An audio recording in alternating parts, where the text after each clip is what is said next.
नमस्कार, न्यूज़ 24 बिहार झारखंड देख रहे हैं आप। मैं हूँ आपके साथ सबा शाहिद शेख। बिहार में आने वाले विधानसभा चुनाव को देखते हुए सियासी गलियारों में हलचलें तेज हो गई।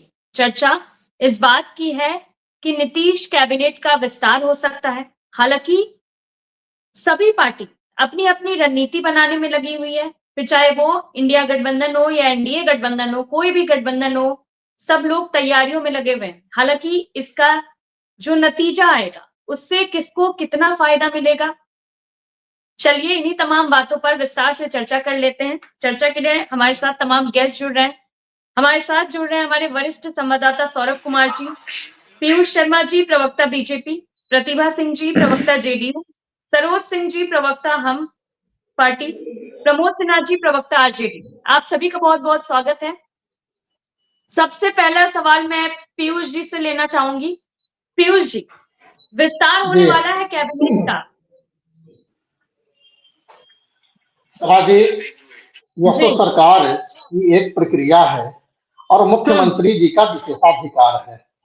मुख्यमंत्री जी का विशेषाधिकार है। किसी भी राज्य में मुख्यमंत्री का विशेषाधिकार होता है। देश में देश के प्रधानमंत्री जी का विशेषाधिकार होता है कि वे अपनी राज्य में, अपने केंद्र में कब मंत्रिमंडल का विस्तार करें। बिहार में भी यह चर्चा शुरू हो गई है फिर से एक बार कि मंत्रिमंडल का विस्तार होगा।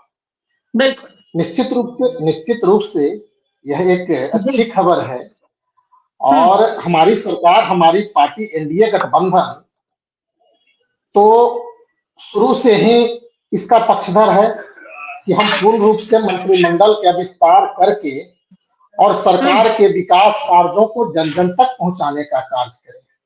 सभाजी, जी। मंत्रिपरिषद में मुख्यमंत्री हम्म। मंत्रिपरिषद में मुख्यमंत्री सर्वे सर्वा होते हैं और मुख्यमंत्री के निर्देश पर ही विभाग, मंत्रियों के विभागों का बंटवारा, कौन से मंत्रिमंडल में किस जाति के लोग और कौन लोग सम्मिलित होंगे, यह सारा हम्म। अधिकार अनुच्छेद 164 के तहत राज्य के मुखिया, राज्य के मुख्यमंत्री का होता है। बिहार में अभी एनडीए गठबंधन की सरकार चल रही है और अभी नहीं, कुछ वर्षों को छोड़ दिया जाए तो 18 से 19 वर्षों तक एनडीए की सरकार बिहार में कायम है।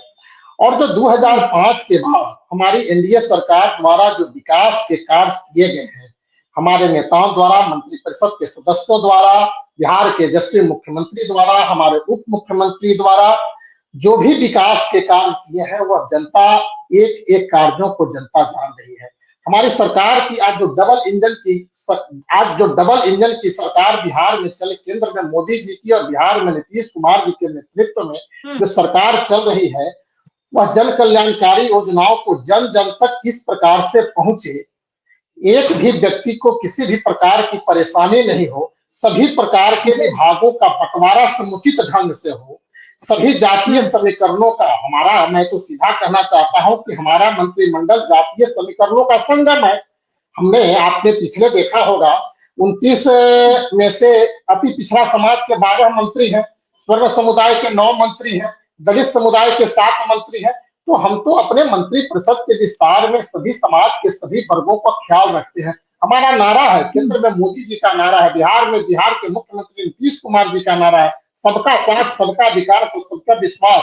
तो हम सभी जाति, सभी धर्मों, सभी संप्रदाय के लोगों का ख्याल रख के इस बात को देखने का काम करते हैं कि कौन कौन से लोग और किन किन लोगों को मंत्रिपरिषद में जगह देने का काम करें। और बिहार के मुख्यमंत्री, लोकप्रिय मुख्यमंत्री की सहमति हो चुकी है और निश्चित रूप से यदि मीडिया में कुछ खबर चल रही है तो आने वाला दिन सुखद हो। बिल्कुल। चलिए ठीक है पीयूष जी, फिर आपका रुख करेंगे, सीधा रुख करना चाहूंगी प्रमोद सिन्हा जी का। प्रमोद सिन्हा जी, क्या लगता है चुनाव से पहले कैबिनेट विस्तार, जातीय समीकरण साधने की कोशिश की जा रही है? देखिए सभा जी, जी। आपने जो कहा कि चुनाव से पूर्व, तो ये तो वास्तविकता है कि इस साल जो है बिहार में चुनाव होने वाला है। ऐसे तो मुख्यमंत्री का विशेषाधिकार होता है मंत्रिमंडल का विस्तार करना और नए मंत्री को शामिल करना, लेकिन उस परिप्रेक्ष्य में जब आप देखिए, आज जब हम चुनाव के दहलीज पर खड़े हैं और अभी पीयूष शर्मा जी बिहार के विकास गाथा को 2005 के बाद की विकास गाथा को बतलाने का काम कर रहे थे। तो थोड़ा सा हम पीयूष शर्मा जी का जो है ज्ञान चक्षु खोलने का काम करेंगे, उनको समझाने का प्रयास करेंगे कि देखिए अभी महागठबंधन की सरकार में जातीय गणना हुई।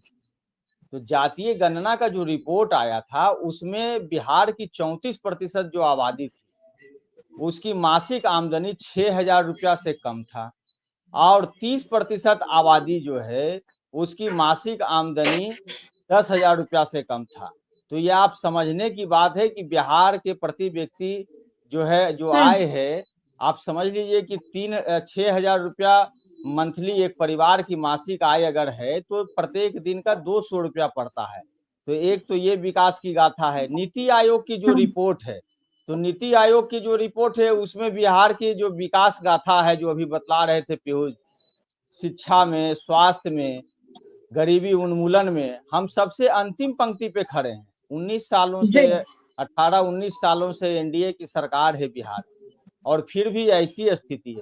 अभी कैग का रिपोर्ट आया था, उसमें स्वास्थ्य व्यवस्था को लेकर के कितनी टिप्पणियां की गई और स्वास्थ्य व्यवस्था की जो बदहाली थी उसके बारे में बतलाया गया अभी विधानमंडल का जो सत्र चल रहा था उस दौरान। तो ये तो बतलाने के लिए काफी है। और विकास की धारा तो इतनी बढ़ रही है कि देश के किसी राज्य में नहीं बह रही है। एक सप्ताह, एक पखवाड़ा के भीतर में दर्जनों पुल पुलिया जो है बह जा रहे हैं, भड़भड़ा करके गिर जा रहे हैं। तो ये तो भ्रष्टाचार की जो विकास धारा है ये तो बतलाने के लिए पर्याप्त है सभा जी, ये समझने की जरूरत है। तो ये जिस प्रकार से गुणगान कर रहे थे, अरे देखिए जब काम अगर कुछ किया रहता ना तो ये काम के बल पे जनता के बीच में जाते, लेकिन तो काम तो कुछ किया हुआ नहीं है। तो कभी मंत्रिमंडल का विस्तार करके दिखलाएंगे कि हम ये कर रहे हैं। अभी निकले हुए हैं प्रगति यात्रा पर, बिहार का 225.78 करोड़ रुपया की राशि, इतनी बड़ी राशि ये अपने यात्रा पर खर्च कर रहे हैं। और आप देखिए कि किस प्रकार की यात्रा हो रही है, जनता से कितना संवाद हो रहा है, ये भी समझने की जरूरत है कि जा रहे हैं तो कितना जनता के बीच में माननीय मुख्यमंत्री जी मुखातिब हो रहे हैं। मतलब इस प्रकार से दिखलाया जा रहा है रंग रोगन कर करके। टूटे हुए पुल को आप मीडिया के ही लोगों ने दिखलाने का काम किया कि जो पुल अर्ध निर्मित है उस पुल को भी रंग रोगन कर दिया गया है, ताकि माननीय मुख्यमंत्री नीतीश कुमार जी जब वहां क्रॉस करें तो देखें कि बड़ा बढ़िया विकास हो रहा है बिहार में। तो ये तो विकास का पैमाना है। अब इनके विकास के पैमाने पर क्या कहना है, जब हर क्षेत्र में बिहार फिसड लंबे अरसे से डबल इंजन की सरकार है, 10-11 में इनकी सरकार है, बिहार में इनकी सरकार है। फिर चाहे आप लॉ एंड ऑर्डर का मामला देख लीजिए, चाहे भ्रष्टाचार को देख लीजिए, इन तमाम मामलों में बिहार फिसड्डी। चलिए ठीक है प्रमोद जी, पीयूष जी आपसे जवाब ले लेंगे, लेकिन ज्यादा जानकारी के लिए पहले हमारे वरिष्ठ संवाददाता सौरभ जी का रुख करना चाहूंगी, फिर आपके पास आते हैं। जी सौरभ जी। जी बिल्कुल सबा, ये सामान्य प्रक्रिया है और सबसे बड़ी बात है कि इसका महत्व इसलिए भी, अगर आम दिनों में अगर कैबिनेट का विस्तार होता तो कोई बड़ी चर्चा नहीं होती, लेकिन चूंकि चुनावी साल है और नीतीश कुमार के शासन में आपने देखा होगा कि 20 सालों में हमेशा जो स्ट्रेंथ होता है, यानी टोटल जो बिहार में 36 मंत्रियों का जो स्ट्रेंथ है वो कभी पूरा नहीं होता है। वो हमेशा 4-5 जो विभाग होते हैं वो हमेशा खाली ही रहता है। लेकिन इस बार परिस्थिति अलग है, इस बार चुनावी साल है, तो नीतीश कुमार या बीजेपी ये चाहती है कि ज्यादा से ज्यादा लोगों को मोबिलाइज किया जाए। अगर कोई विधायक या एमएलसी अगर वो मंत्री बनते हैं तो निश्चित रूप से उस क्षेत्र में भी एक बड़ा मैसेज आता है, लोग सरकार के तरफ आकर्षित होते हैं। लोगों को ये लगता है कि हमारे क्षेत्र को महत्व दिया गया, यानी कैबिनेट में उनको जगह मिली है, ये हमारे क्षेत्र के लिए गौरव की बात है और बड़ी बात है। तो एक ये भी मंशा होती है कि ज्यादा से ज्यादा लोगों को उसमें समाहित किया जाए, जो कैबिनेट है उसमें ज्यादा से ज्यादा जो विधायक हैं, जो विधान परिषद के सदस्य हैं, उनको समाहित किया जाए। क्योंकि सवाल वोट बैंक का चुनावी साल में है। सरकार हर कोशिश या हर काम इसलिए करती है कि वो दोबारा सत्ता में जी।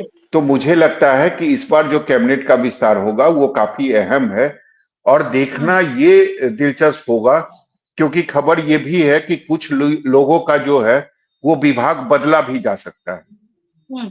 यानी पहले से जो बीजेपी या जदयू के जो मंत्री हैं उनका हो सकता है कि विभाग बदला भी जाए, और खबर ये भी है कि कुछ लोगों को मंत्री पद से हटाया भी जा सकता है, यानी जिनका ट्रैक रिकॉर्ड ठीक नहीं चल रहा है।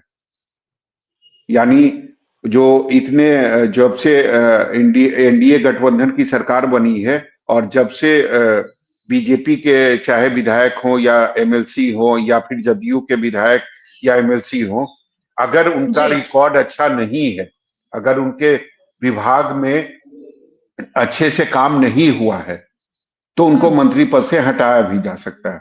6 अभी तक जो स्ट्रेंथ है, अगर बिहार की बात करें तो मुख्यमंत्री सहित 30 मंत्री हैं जी। तो 6 अभी भी यहां पर वैकेंसी है, यानी 6 एमएलए या जो एमएलसी हैं वो अभी भी मंत्री बन सकते हैं। अगर कोटे की बात करें तो निश्चित रूप से 4 जो है वो बीजेपी के कोटे से हैं जो मंत्री बन सकते हैं और उनकी वैकेंसी खाली है। तो अब देखना होगा कि 4 में से 4 बनते हैं या 3 बनते हैं। तो बीजेपी के कुछ लोग इस बार मंत्री बनेंगे, ये तय है। लेकिन सबसे महत्वपूर्ण ये होगा कि किन मंत्रियों का जो विभाग है वो बदला जाता है और किन मंत्रियों को इस बार ड्रॉप किया जाता है। चलिए ठीक है सौरभ जी, फिर आपका रुख करेंगे, सीधा रुख करते हैं पीयूष जी का।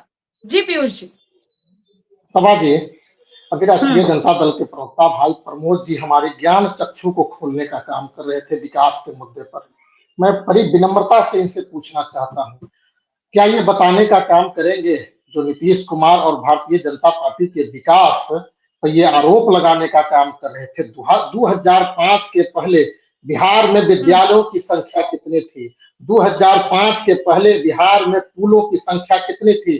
2005 के पहले बिहार में स्वास्थ्य केंद्रों की संख्या कितनी थी? यदि इन्हें ज्ञान नहीं है तो मैं इन्हें बता देना चाहता हूँ, 2005 के बाद बिहार में 1,17,000 किलोमीटर सड़कें यदि बनाने का काम किया तो हमारी एनडीए की सरकार ने बनाने का काम किया।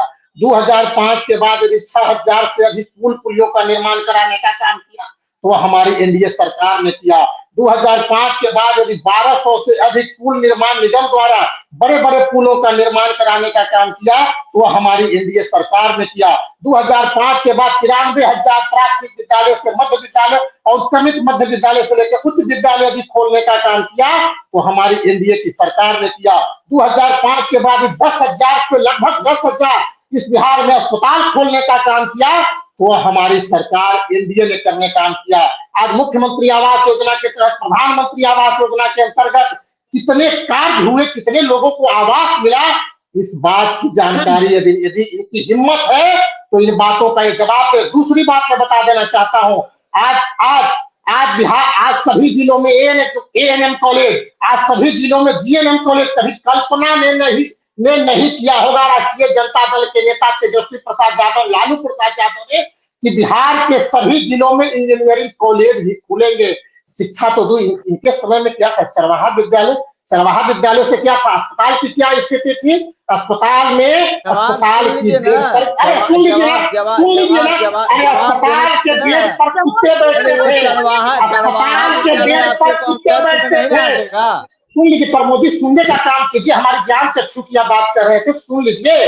दूसरी चीज, आपके नेता ने कभी कल्पना भी नहीं किया होगा कि इतनी बड़ी संख्या में बिहार की एनडीए सरकार नियुक्ति करने का भी और रोजगार देने का भी काम करेगी। एक स्वास्थ्य के क्षेत्र में इन्हें बता देना चाहता हूँ, एएनएम की नियुक्ति, जीएनएम की नियुक्ति, पैरामेडिकल स्टाफ की नियुक्ति, जीपीएम की नियुक्ति, स्वास्थ्य प्रबंधक की नियुक्ति, हजारों डॉक्टरों की नियुक्ति, इसके साथ कृषि से लेकर के सभी क्षेत्रों में जो बिहार के मुख्यमंत्री नीतीश कुमार जी के नेतृत्व में भारतीय जनता पार्टी के साथ रोजगार से लेकर के विकास का काम जो बिहार में हुआ है, वह भारत की नहीं दुनिया में एक एक ऐतिहासिक है और दुनिया में परचम लहराने का काम। और विकास के मुद्दे पर इन लोगों को भी बोलने का, विकास के मुद्दे पर कभी भी इन लोगों को बोलने का अधिकार नहीं है। जवाब ले लेते हैं, जवाब ले लेते हैं। जी प्रमोद जी, जवाब ले लीजिए। अभी देखिए, अभी केंद्रीय स्वास्थ्य मंत्री आए हुए थे, इनका जवाब इसी तरीके से दिया जा सकता है। केंद्रीय स्वास्थ्य मंत्री आए हुए थे और बिहार सरकार के मंत्री जो जदयू कोटे से मंत्री थे, बिहार के स्वास्थ्य मंत्री के मौजूदगी में बिहार के स्वास्थ्य व्यवस्था की पोल जो है ना परत दर काम कर रहे थे, उस पर इनका क्या जवाब बतला पाएंगे? प्रमोद जी, 2005 से पहले अस्पतालों की क्या स्थिति थी? कितने मरीज प्रतिदिन जाते थे? सुनिए ना आप, अरे कितने मरीज प्रतिदिन जाते थे? जवाब ले लेंगे। अभी आप सुन लीजिए ना, धैर्य रखने के लिए हमको बोल रहे थे, धैर्य रखने के लिए हमको बोल रहे थे, रख लीजिए ना। तो स्वास्थ्य की स्थिति तो ये बतलाने के लिए हम नहीं बतला रहे हैं, इनके ही ये मंत्री जो है केंद्रीय मंत्री के को बतलाने का काम कर रहे थे और स्वास्थ्य मंत्री के मौजूदगी में बतलाने का काम कर रहे थे। स्वास्थ्य के विषय में ये बातें हो गई। ये कहते हैं कि हमने नौकरियां देने का काम किया। अरे भाई, तो 2020 के पहले 4.5 लाख जो है सरकारी पद रिक्त क्यों पड़े हुए थे? आपने नियोजन के माध्यम से संविदा के आधार पर जो है काम देने का काम किया। लेकिन जब हमारी सरकार बनी, महागठबंधन की सरकार बनी, और हमारे नेता का जो कमिटमेंट था, आदरणीय तेजस्वी प्रसाद यादव जी का जो 2020 बिहार विधानसभा चुनाव के पहले जो उन्होंने कमिटमेंट करने का काम किया था कि हम 10 लाख सरकारी नौकरी देने का काम करेंगे, तब माननीय मुख्यमंत्री नीतीश कुमार जी ने किस प्रकार की बातें कहने का काम किया था? पब्लिक डोमेन में है। पैसा कहाँ से लाए गए? क्या कहता है नौकरी देंगे, जेल से लाएगा, पता नहीं, और कैसे कैसे शब्दों का उन्होंने प्रयोग किया था। 2 साल तक इनकी सरकार रही, 2022 9 अगस्त 2022 तक इनकी सरकार रही, कोई काम नहीं हुआ। लेकिन 9 अगस्त 2022 के बाद जब महागठबंधन की सरकार बनती है तो 5 लाख सरकारी नौकरी देने का काम हुआ बीपीएससी के माध्यम से, और 3.5 लाख सरकारी नौकरी के लिए प्रक्रिया में लाने का काम किया गया था। हमारे नेता ने कई बार इसको मीडिया के सामने भी कहने का काम किया। स्वास्थ्य के क्षेत्र में आपने देखा था कि जब हमारे नेता आदरणीय तेजस्वी प्रसाद यादव जी थे तो मिशन 60, मिशन बुनियाद के तहत जो है काम करने का काम किया था। औचक निरीक्षण करते थे, रात के 12 बजे, 1 बजे, 2 बजे अस्पतालों में जाते थे, औचक निरीक्षण करते थे। तो नहीं, इसके अभी सुन लीजिए ना, अभी सुन लीजिए, आप जवाब दे दीजिएगा।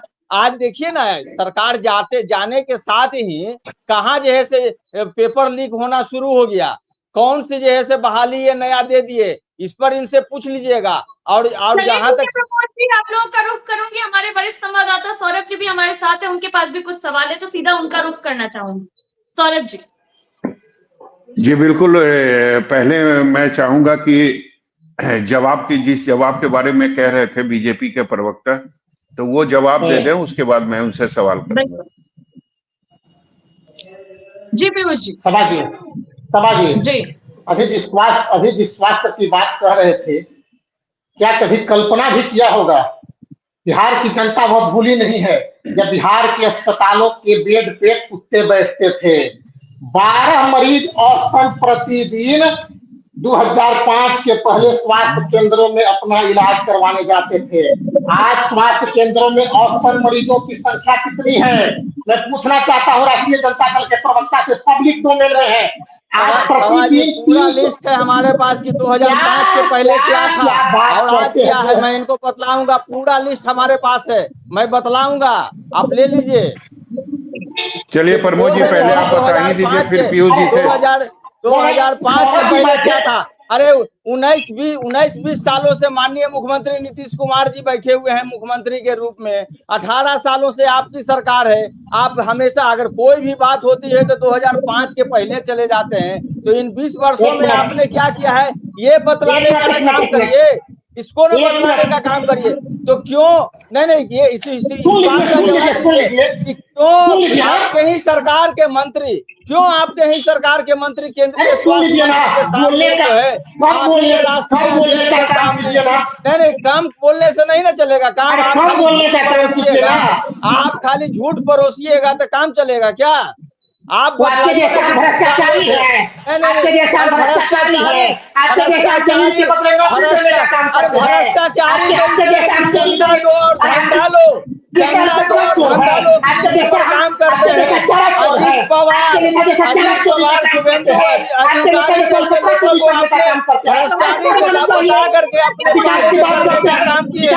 आपको शर्म नहीं आती है कि कैसे जिसको प्रधानमंत्री नरेंद्र मोदी जी कहते हैं कि वो 70,000 करोड़ का भ्रष्टाचारी है और उसको जो है अपने पाले में करने का काम करते हैं, उनको उप मुख्यमंत्री बनाते हैं, मुख्यमंत्री बनाने का काम करते हैं। प्रफुल्ल पटेल और अजीत पवार जैसे लोगों पर बयान दीजिए, आपको समझ में आ जाएगा। प्रमोद जी, पीयूष जी, एक मिनट पीयूष जी, सरोज जी भी हमारे साथ जुड़ गए हैं। एक मिनट पीयूष जी आएंगे। जी बोलिए। महत्वपूर्ण विभाग है, पांच महत्वपूर्ण विभाग के मंत्री थे तेजस्वी यादव जी। अपने पांचों महत्वपूर्ण विभागों में कितने लोगों को नौकरी देने का काम किया? अरे उन्होंने तो बदलाया, लोगों को बदला देने का काम किया कि जो उन्होंने कहा उसको करके दिखलाने का काम किया है। जो उन्होंने कहा उसको करके समझ में आएगा। दूसरों द्वारा दिए रोजगार का दूसरों द्वारा दिए नौकरी पर अपने पीठ फपकाने का काम कर रहे हैं। चलिए पीयूष जी, सरोज जी भी हमारे साथ। आपकी सरकार एक मिनट प्रमोद जी एक मिनट, सरोज जी भी हमारे साथ जुड़ गए हैं। सरोज जी ये बताइए कि क्या ये माना जाए कि आपकी पार्टी से कोई और विधायक या एमएलसी जो हैं वो जब मंत्रिमंडल का विस्तार होगा तो मंत्री बनेंगे? देखिए सौरभ भाई, अभी जो आपका जो आज का जो इशू है, ये इशू कैसे आया है वो आपको पता होगा। मंत्रिमंडल का जब विस्तार होगा तो सारी पार्टियां अपनी कोशिश तो करती है, लेकिन जब मंत्रिमंडल का विस्तार होगा, कब होगा नहीं होगा, ये अभी कहीं से कोई ऑथेंटिक नहीं है। अगर जिसके जहां से भी आया है तो वो बिल्कुल सही आपने बोला कि ये ऑथेंटिक कोई तारीख अभी तक नहीं आई है, लेकिन संभावना है कि खरमास के बाद मंत्रिमंडल का विस्तार किसी भी दिन हो सकता है। तो अगर मंत्रिमंडल का विस्तार होगा तो आप चाहेंगे कि आपके पार्टी से कोई और विधायक या विधान परिषद के सदस्य मंत्री बने? निश्चित रूप से जब भी मंत्रिमंडल का विस्तार होगा तो जितने जो एनडीए घटक है, सारे घटक के लोग का जो भी उनका जो हिस्सेदारी है, वो हिस्सेदारी का अपना प्रयास निश्चित रूप से करते रहते हैं और आगे भी करेंगे। तो हमारी पार्टी का भी है, अगर मंत्रिमंडल की जब भी विस्तार होगी, आगे विस्तार होगी, तो निश्चित रूप से हम लोग भी अपनी हिस्सेदारी जरूर अपनी बात रखेंगे कि भाई हमारा जो हिस्सेदारी है, जैसे पिछली बार भी था कि हमारे पार्टी से 2 को बनाया जाए, तो हम लोग एक बने और एक की हम लोग बराबर कोशिश करते रहे। तो हम लोग जरूर कोशिश करेंगे कि हमारे पार्टी का जदयू, सरोज जी, जदयू और बीजेपी के तरफ से ये कहा गया कि भले ही आपके पार्टी से 1 मंत्री बने हो, लेकिन 2 विभाग उनके पास है। तो क्या इसी विभाग में कटौती होगी? 2 में से 1 या कोई? जी बताइए। हमारे पार्टी के राष्ट्रीय अध्यक्ष के पास बिहार सरकार का 3 डिपार्टमेंट है। इसका 3 डिपार्टमेंट होना और 3 हिस्सेदारी होना, 3 मंत्री होना अलग अलग विषय हो जाता है। एक आदमी के पास 3 विभाग, उसी में कटौती करके किसी और को मंत्री बनाया जाए या कोई और विभाग मिले? नहीं, हमारी पार्टी का पिछली बार से ही ये कोशिश रही है कि हमारे पार्टी का एक और मंत्री बनाया जाए।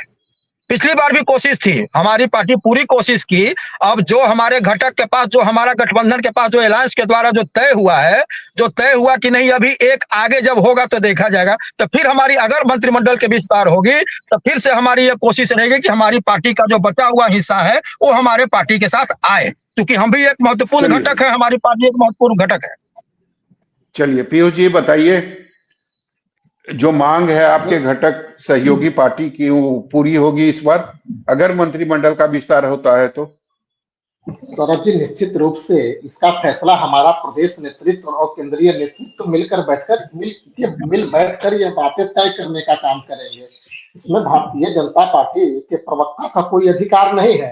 हाँ, निश्चित रूप से हमारा जितने भी हमारी पार्टी, हमारी गठबंधन में जितने भी दल हैं, सभी की हिस्सेदारी होनी चाहिए। इस बात अभी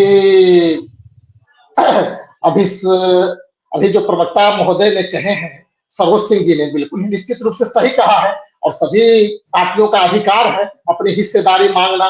और यह फैसला, यह निर्णय हमारा केंद्रीय नेतृत्व और बिहार का जो नेतृत्व है, वह मिल बैठकर सभी दलों के साथ मिल बैठकर बात करेंगे। यह हम प्रवक्ता इस पर अंतिम मुहर लगाने का काम नहीं कर सकते।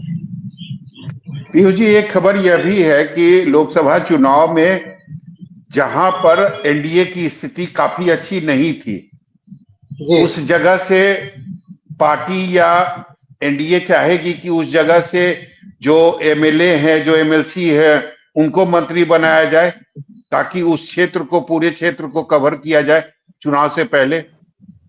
सौरभ जी, किसी भी राजनीतिक दल में निश्चित रूप से इस विषय पर विचार होती है, और विचार होनी चाहिए कि किस क्षेत्र में मेरा लोकसभा के चुनाव या पिछले विधानसभा चुनाव का परफॉर्मेंस किस प्रकार का रहा है, और परफॉर्मेंस के आधार पर मंत्रिमंडल में हिस्सेदारी देने का काम सभी पार्टी के शीर्ष नेताओं द्वारा किया जाता है, मिल बैठकर किया जाता है।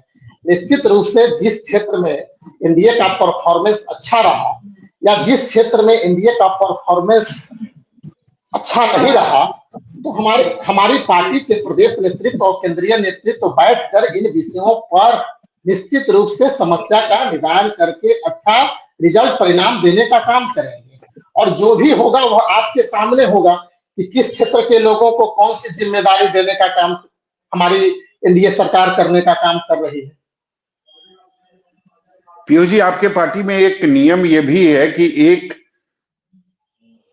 एक जो व्यक्ति हैं वो 2 पद पर नहीं रह सकते हैं। इस वक्त अगर देखा जाए, जो आपके प्रदेश अध्यक्ष हैं वो 2 पद पर है, तो ये माना जाए कि या तो उनका मंत्री का जो पद है वो जाएगा, या फिर वो प्रदेश अध्यक्ष का जो पद है वो उनके हाथों से जाएगा। सौरभ जी, निश्चित ही हमारी पार्टी की परंपरा रही है, और संविधान भी यही कहता है। आपने पिछले सम्राट चौधरी जी को देखने का काम किया होगा। सम्राट चौधरी जी बिहार में उप मुख्यमंत्री भी थे, और बिहार भारतीय जनता पार्टी के प्रदेश अध्यक्ष भी थे।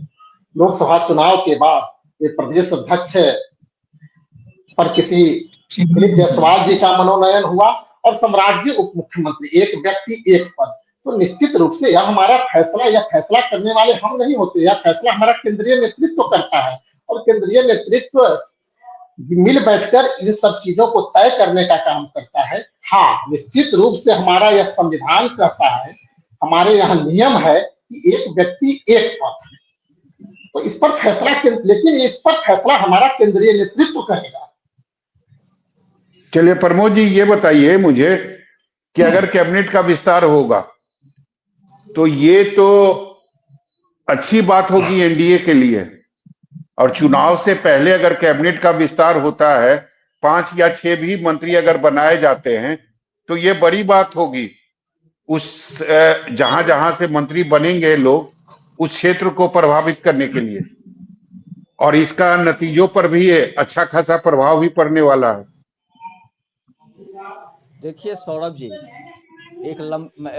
अब ये कैबिनेट का विस्तार कर लें या जो कर लें, क्योंकि चुनावी साल है तो ये तो प्रयास करेंगे ही, लेकिन सवाल ये है कि एक लंबे अरसे से तो इन्हीं की सरकार है, केंद्र में भी इनकी सरकार है और बिहार में भी इनकी सरकार है। तो जो बिहार में इतने लंबे अरसे जो सरकार है, तो लेकिन उसके बावजूद जो बिहार में जो ज्वलंत समस्याएं हैं वो मुंह बाए खड़ी। तो जनता तो उन चीजों को देख रही है ना, चाहे आप बेरोजगारी की बात कर लीजिए, महंगाई की बात कर लीजिए, गरीबी की बात कर लीजिए, भुखमरी की बात कर लीजिए, पलायन की बात कर लीजिए, तो ये सारे विषय आज यथावत हैं।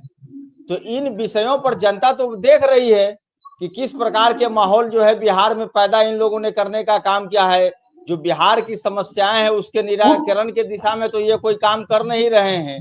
तो आखिर बिहार विधानसभा के चुनाव के परिणाम को देखने का काम नहीं किए हैं क्या? नहीं, सब देखे हैं, चिंता मत करिए। परिणाम भूल गए? उपचुनाव का परिणाम भूल गए क्या? नहीं, अरे बगल में राज्य है ना झारखंड, वहां भी आप देख लीजिए ना, वहां भी देख लीजिए। महाराष्ट्र, हरियाणा, जरूरत नहीं है। उपचुनाव का जो रिजल्ट है ना उसके शून्य आधार पश्चिम मत पर गए ना, अपना अपना उपचुनाव में पीठ शून्य जितना पश्चिम मत गए ना। अरे अपना पीठ जितना थपथपाना है थपथपा लीजिए, अब ज्यादा दिन नहीं है। 3 सीटें थी ना, 34 साल से तो जो चुनी जा रही आपकी है। परंपरागत सीट थी, आप क्यों जितना हार गए? नहीं जितना अरे अरे तो आप अरे भैया तो सुन लीजिए ना, तिरहुत जो है ना उपचुनाव 22 सालों से लगातार वहां पे देवेंद्र चंद ठाकुर जी थे, तो क्यों नहीं जैसे रिपीट कर गए? आपके प्रत्याशी चौथे नंबर पे चले गए ना, उस पर भी थोड़ा प्रकाश डाल लीजिए ना। वो तो आप सबसे जीत गए। लेटेस्ट नहीं तो नहीं, सबसे आपकी पार्टी जीत लेटेस्ट गई। अरे आपकी अपने सबसे गिरबान में तो लेटेस्ट जो झारखंड है देश का परिणाम तो काम वही करे। ना है, तो अरे उसके आधार पर तो करारी आप हार हुई है ना, उसके आधार पर तो आप चौथे नंबर पर चले गए ना, उसका करारी हार चौथे को आप नंबर भूल पे नहीं चले पा गए रहे हैं। हैं अभी और तक। बिहार की करारी जनता जो है हार, ना वो दोबारा आपको लाने नहीं जा रही है। नहीं करारी हार अरे के आप कारण ही देख लीजिए तेजस्वी ना, यादव को लाट टपक रहा 2020 का ही है। बिहार विधानसभा अरे का चुनाव करारी आप देख हार के लीजिए ना, कारण ही मात्र तेजस्वी प्रसाद 12,000 यादव वोट जी का को लाट अंतर टपक था, रहा है। सत्ता के मात्र लिए 12,000 ही वोट का लोलुप अंतर था। है, नहीं सत्ता तो के लिए लोलुप है, सत्ता के लिए तो कितने लोलुप सत्ता आप के लिए लोग हैं, लोलुप है। यहाँ से लेके महाराष्ट्र तक और लालू दूसरे प्रसाद यादव राज्यों जी का तक। सपना ये तो अधूरा जग रह जाहिर जाएगा। बात है ना कि अरे जहाँ लालू जहाँ प्रसाद यादव और जी का सत्ता सपना के अधूरा का आपसे अधूरा ज्यादा रह लोलुप तो जाएगा। हो सकता है कि अपने ही सत्ता के सहयोगी दल लोलुप के है, लाट विधायक को टपक बुला रहा लेते है, हैं अपने पार्टी में, उनको शामिल लाट करके टपक रहा सरकार है बना ना, देते हैं। इससे ज्यादा सत्ता लोलुपता की कोई बात होगी क्या? ये लाट टपक बताइए रहा है ना। ना। अरे यही लाट यही एक टपकाने मिनट, से भी प्रमोद जी, पीयूष जी, तो ये माना जाए कि इस बार जो मंत्रिमंडल का विस्तार होगा उसमें जी तिरहुत, पटना, सहावाबाद जो क्षेत्र है वहां जी के जो विधायक या एमएलसी होंगे उनको जगह मिलेगी कैबिनेट में। सौरभ जी, निश्चित रूप से जिन क्षेत्रों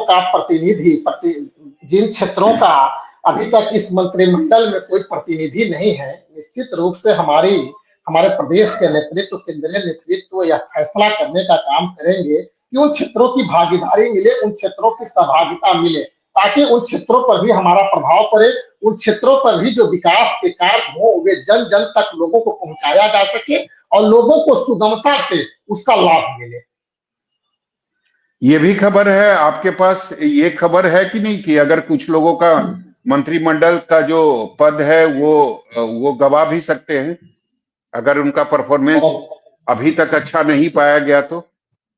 सौरभ जी, मैंने पहले कहा और मैं फिर कह रहा हूं, कौन भारतीय जनता पार्टी से मंत्रिपरिषद में शामिल होगा, कौन विधायक, कौन विधान पार्षद शामिल होंगे, इसका नेतृत्व इसका फैसला हमारा प्रदेश नेतृत्व और केंद्रीय नेतृत्व करता है।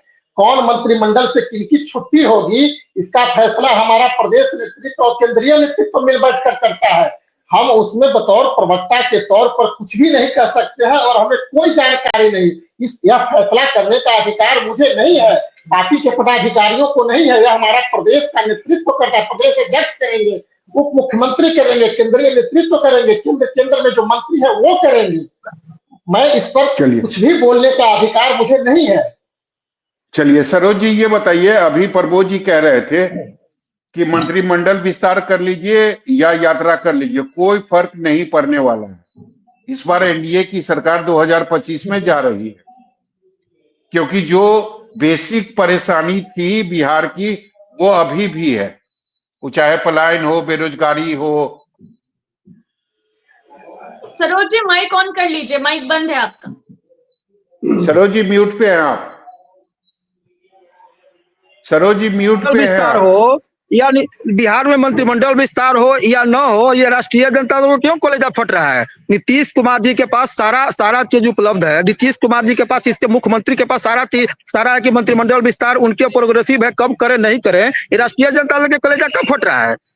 क्यों फट रहा है? ये क्या चाहते हैं बिहार में क्या चाहते हैं? ये कुछ भी कर ले, ये भी तो यात्रा कर रहे हैं। यात्रा कर रहे थे, इनके देख रहे यात्रा में क्या हो रहा है। बिहार में नीतीश कुमार के नेतृत्व में विकास हुआ है और विकास की आंधी बह रही है। एनडीए गठबंधन जो है चार चांद लगाया है बिहार में। विश्वकर्मा की तरह नीतीश कुमार ने बिहार में काम किया है। इनका कलेजा क्यों फट रहा है, हम ये जानना चाहते हैं।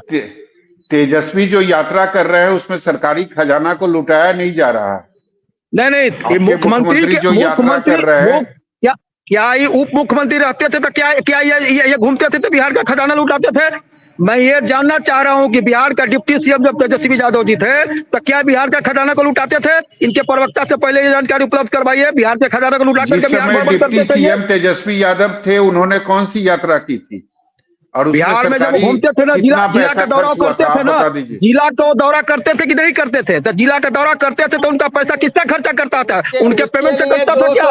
विभाग के पैसा खर्चा होता था? करोड़ रुपया का आवंटन अलग से किया जाता था क्या? नहीं, उसके नहीं, लिए ये जो तो अभी किया विकास, गया है माननीय मुख्यमंत्री जी के लिए ये विकास के लिए पैसा की खर्चा, विकास के लिए ये यात्रा के नाम आंगनबाड़ी पर और ये जीविका का कौन सी नहीं, ये कौन सा विकास? आपको आपका भी जीविका बना, आपको क्या पता चलेगा बिहार का विकास? निर्मित है उस पुल को भी आपको बिहार का विकास आज तक पता चलेगा? बिहार में रेप मर्डर बलात्कार का सरकार चलाने वाले राष्ट्रीय जनता दल को हक है बोलने का? नीति आयोग, अरे नीति आयोग के रिपोर्ट पर बोल लीजिए ना, वो तो केंद्र सरकार के ही द्वारा जारी राष्ट्रीय किया जाता जनता है दल ना, को नीति आयोग बुझाता है? राष्ट्रीय जनता दल में नीति आयोग था क्या?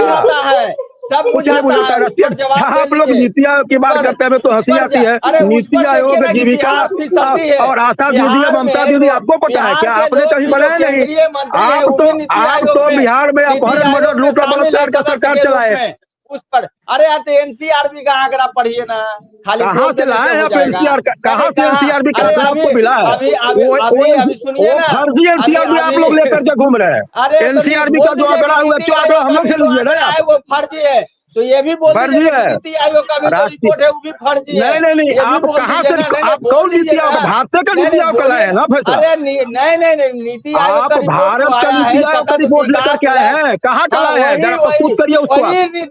वही नीति आयोग जिसका सतत विकास लक्ष्य के द्वारा राष्ट्रीय जनता दल को नीति आयोग कब से पता के चलेगा? मामले में, स्वास्थ्य के मामले में, गरीबी उन्मूलन के मामले में सबसे 65 राज्य घोषित किया गया है। गरीबी उन्मूलन, लालू यादव जी के सरकार में गरीबी उन्मूलन चलता था क्या? इस चरवाहा विद्यालय अपनी सरकार का चरवाहा विद्यालय आपके कॉन्सेप्ट में आएगा? इसको तो जापान सरकार ने मर्डर का छुटकारा होता था, गरीबी उन्मूलन था क्या? उस पर भी तो बात बोल लीजिए ना। नहीं, अभी तो बिहार में विकास, अभी बिहार में विकास की गंगा बह रही है नीतीश कुमार के नेतृत्व में। उस पर भी बोलिए ना। प्रत्येक दिन दर्जनों हत्याएं हो रही हैं। अरे नीतीश कुमार का राष्ट्रीय जनता दल को माला पहनना चाहिए कि तेजस्वी को डिप्टी सीएम बना करके बिहार में नेता खड़ा कर दिए। नहीं तो तेजस्वी को कौन जानता था? अरे सुनिए ना, तेजस्वी जी को जब 22 विधायक हमारे पास था ना, तो पहले बाहर से माननीय मुख्यमंत्री, अरे यो नीतीश कुमार का देन है कि आपका विधायक का आंकड़ा बढ़ गया। माला पहनिए नीतीश कुमार का राष्ट्रीय जनता दल के सारे लोग। 2015 में और 2020 नीतीश कुमार नहीं रहता था तेजस्वी को कौन जानता था? डिप्टी सीएम बना करके नीतीश कुमार तो बार बार कहे हम डिप्टी सीएम बना करके हमने, आपको एहसास है? नीतीश कुमार को माला पहनिए, सुबह शाम पूजा करिए। सरोज जी, समय की कमी है तो चर्चा को यही खत्म करना पड़ेगा। तो सभा, मैं शुरू में कह रहा था आपको कि निश्चित रूप से ये एक सामान्य प्रक्रिया है। कैबिनेट का विस्तार एक सामान्य प्रक्रिया है और विशेषाधिकार है मुख्यमंत्री का। लेकिन निश्चित तौर पर अगर चुनावी साल है और कैबिनेट का विस्तार किया जा रहा है तो ये काफी महत्वपूर्ण हो जाता है। महत्वपूर्ण इसलिए भी कि आपने देखा कि लोकसभा के जो नतीजे आए वो उसके पहले, अगर हम 2019 की बात करें और 2024 की को अगर कंपेयर करेंगे तो 2019 के मुकाबले में कहीं ना कहीं उतनी सीटें 2024 में एनडीए को नहीं आई। कई ऐसे क्षेत्र थे जहां से एनडीए को निराशा हाथ लगी, तो उस क्षेत्र को साधने की कोशिश की जाएगी। चाहे तिरहुत का इलाका हो, शाहाबाद का इलाका हो, पटना का इलाका हो, तो उस क्षेत्र को साधने की कोशिश की जाएगी जहां लोकसभा के नतीजे में एनडीए को निराशा हाथ लगी। वहां से जो उम्मीदवार होंगे, वहां उस क्षेत्र से का जो प्रतिनिधित्व कर रहा, वो चाहे एमएलए हो या एमएलसी हो, तो सरकार या बीजेपी या जदयू ये चाहेगी कि उनको मंत्रिमंडल में जगह मिले ताकि उस क्षेत्र को साधा जाए और उसका फायदा 2025 के विधानसभा चुनाव में। इसीलिए मुझे लगता है कि इस बार जो कैबिनेट का विस्तार होगा, और ये कंफर्म है, खरमास के बाद यानी 13-14 जनवरी को खरमास खत्म हो जाएगी, क्योंकि खरमास में कोई शुभ काम नहीं होता है। तो ये तय माना जा रहा है कि खरमास के बाद किसी भी दिन जो है वो मंत्रिमंडल का विस्तार हो जाएगा, क्योंकि मुख्यमंत्री नीतीश कुमार की मुलाकात राज्यपाल से हो चुकी है और मुझे लगता है कि वो समय लेने ही गए थे राज्यपाल के पास। कल जो मुख्यमंत्री गए थे राज्यपाल से मिलने के लिए, तो वो समय मांगने ही गए थे और ये जानकारी देने गए थे कि हम लोग चाहते हैं कि कैबिनेट का विस्तार हो जी। तो ये तय है कि खरमास के बाद कभी भी कैबिनेट का विस्तार हो जाएगा। और चूंकि चुनावी साल है, इसीलिए कैबिनेट का विस्तार जो है वो इस बार काफी महत्वपूर्ण। बिल्कुल, बहुत बहुत शुक्रिया आपका हमारे साथ जुड़ने के लिए। Thank you. दरअसल अगर बात की जाए बिहार की, तो बिहार में आने वाले विधानसभा चुनाव को लेकर तैयारियां अभी से तेज हो गई है। फिर चाहे वो इंडिया गठबंधन हो या एनडीए गठबंधन हो। वहीं अगर एनडीए गठबंधन की बात करें तो एनडीए गठबंधन में रणनीति बनाने में सारे लोग जुट गए हैं। वहीं नीतीश कैबिनेट का विस्तार भी होने वाला है। हालांकि इसके जरिए कहीं ना कहीं जातीय समीकरण बिठाने की कोशिश की जा रही है, बट इसका फायदा कितना एनडीए को मिलेगा ये तो आने वाले वक्त में ही पता चलेगा। फिलहाल के लिए इतना ही। देखते रहिए न्यूज़ 24 बिहार झारखंड। अगर आपको ये डिबेट अच्छी लगी तो इसे लाइक और शेयर जरूर करें। आप अपनी राय हमें कमेंट करके भी जरूर बताएं और हमारे चैनल को सब्सक्राइब करना ना भूलें। नमस्कार।